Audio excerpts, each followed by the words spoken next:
Hello everybody, welcome back. I'm Matt, thanks for stopping by. Now do y'all ever get asked the question, why do you fly fish? I do get that question from time to time, and if I've got the time and I really feel like answering it, I'll tell this little story. So it's 1983, a buddy and I are out squirrel hunting on Caddis Creek up in Dalton, Georgia. Now Caddis Creek is not a typical trout stream. In fact, we used to go catfishing there, catch a lot of bluegill and some bass. We'd even go bow fishing for carp. But there was one stretch of the river just upstream of a place called Prater's Mill. And that stretch, it was a little bit narrower, a little bit faster water, had a few riffles, it was a little bit oxygenated, and for several months of the year, it held stock trout. So we're out that morning and I see an older gentleman standing out in the middle of the creek. He's got rubber hip boots on, an old wicker creel. He's even got the old man red and black plaid fishing hat. And the gentleman is fly fishing. And I'd never seen anyone fly fishing before. Now, I knew what a fly rod was. I didn't live in a cave, but I'd never seen anybody actually doing it. And to say I was mesmerized by this would have been an understatement. And this was way before the movie A River Runs Through It. But that's exactly what it looked like to me. And if fishing can ever be considered beautiful, well, that's what I saw that morning. This guy was like a painter and the river was just a blank canvas to him. And we watched him for a while. I don't think I saw him catch a fish, but I immediately told myself, I'm going to learn how to do that. And when I got home later that day, I went and asked my dad, said, hey, can I get a fly rod? So my dad made a deal with me, and a few months later, I had my own fly rod. And I spent the rest of that summer just flailing around in the yard and at the farm ponds trying to learn how to use it. And I wasn't very successful at all. I'm sure I did luck into a few bluegills from the local farm pond, but that's probably about it.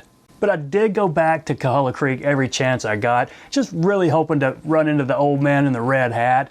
I wanted to go to him and say, hey, look at me, I've got a fly rod. I'm joining the fraternity.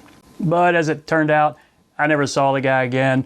Didn't catch a trout all year. In fact, I don't think I caught a trout for the first 2 years I had a fly rod. But one spring morning, 2 years after I met the guy with the red hat, just upstream of Prater's Mill, that same stretch of water, that's when the magic happened. I caught my first trout with a fly rod, and it was on a dry fly. So what fly was it? Well, it's the one I'm about to tie right now. Just a generic turkey wing type caddis. It's not exactly a Kings River caddis because it does have a palmered body, and I probably got this fly at the local Kmart.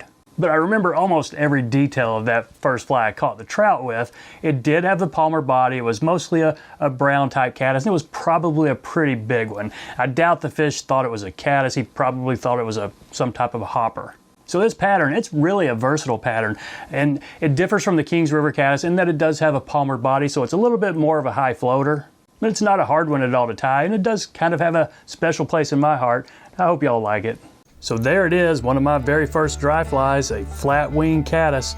Very similar to the Kings River caddis, but this one does have a palmered hackle up the body. So tie this whatever size you tie your caddis dry flies on. I'm gonna go with the size 12. It's actually a 1 extra long dry fly hook, and I'm gonna use black thread.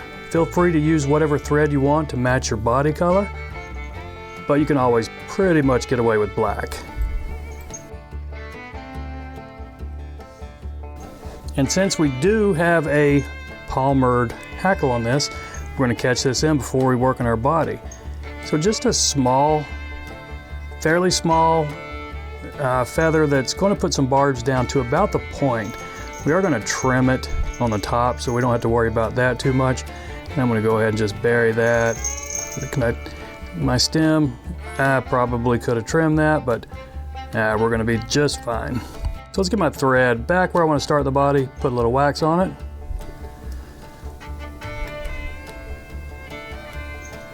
And I'm going to use a gray. So a gray, a medium dun right here. I think a brown would be fine too.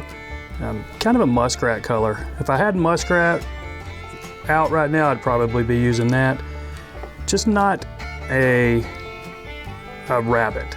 I don't think I would want to use anything natural on this that wasn't like a muskrat. So this is a superfine, which I think will be okay. Let's see, and I probably got way too much on here. We're gonna see in just a minute. Let's see if I can pull that a little tighter. So I don't want to go all the way up. Yeah, I'm definitely gonna have a little bit too much on here. Let's see if that will do the trick right there. Yeah, that'll be just fine. That leaves me room for the wing and then the front hackle. So let's go ahead and palmer this guy up right here. And you can put these wraps fairly close together if you want. Just depends on how high of a floater you want.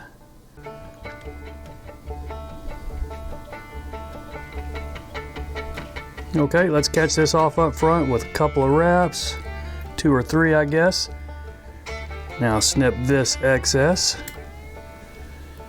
Now those wraps are pretty evenly spaced, and that's a pretty bushy hackle, which really I don't want, so I'm going to have to trim this on the top anyway, and that's just part of why it's called a flat wing caddis, because we're laying this wing a bit flat along the top. And some folks will go ahead and trim this along the bottom, but if you do that, go ahead and trim it short. And if you don't, you know, just leave it kind of long. And I want this one to be a high floater, and sometimes I will. I'll just cut it all the way around. So let's go ahead and catch in our wing. And the cool thing about this pattern, mottled turkey, but you can take a slip that's kind of mangled on the tip because we're going to be cutting the end of it off anyway. So I'd say a slip, you know, wider than a hook gap because we're going to fold it over tent style. Let's make sure our thread is kind of at a little bit back, so we've got some room there because we do have a hackle we're putting up front. So I'm going to just lay it on top and then fold it over kind of like a tent. And then let's do a little pinch wrap right here. Let's do 2 and see how it looks. Okay, I think that's going to be fine. So I've got that little tent right there and it's not sticking up. That's why I trimmed that hackle on top so I can get that look. Now a couple of tighter wraps going forward. Okay, so let's trim this off the front and then I'll show you how we trim the back. I'm going to try to get this as close as I can. And I'll have to build a little ramp right there in a second.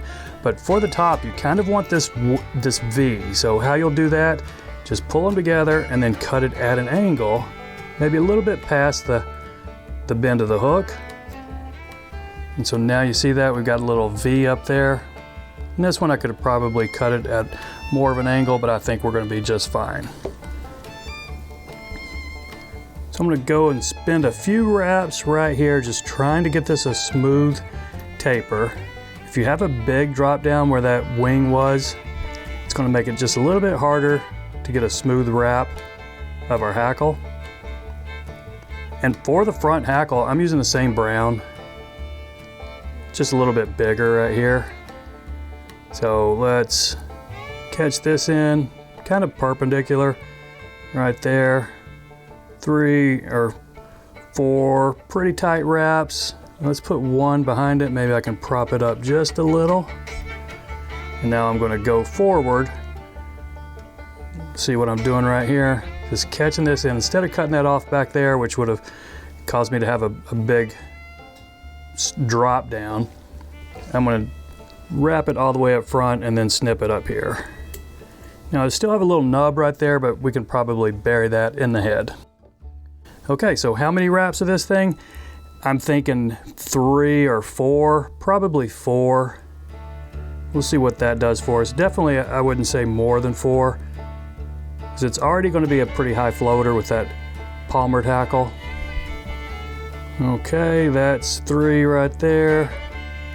Now I'm crowding my eye just a little bit. Can I try to fix that before I make that last wrap? And not really.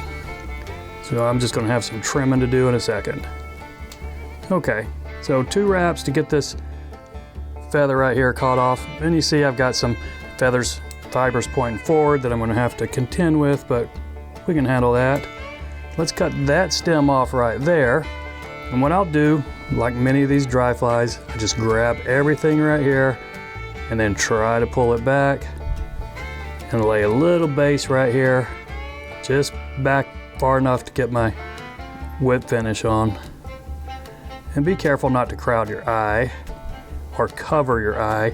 And I have it right there. That head's getting a little bit bigger than I'd like on a dry fly, but I can still get my tippet through the eye, so we're fine. We've got a fishable fly here. Let's put a 4-turn whip finish on and see if we have any cleanup.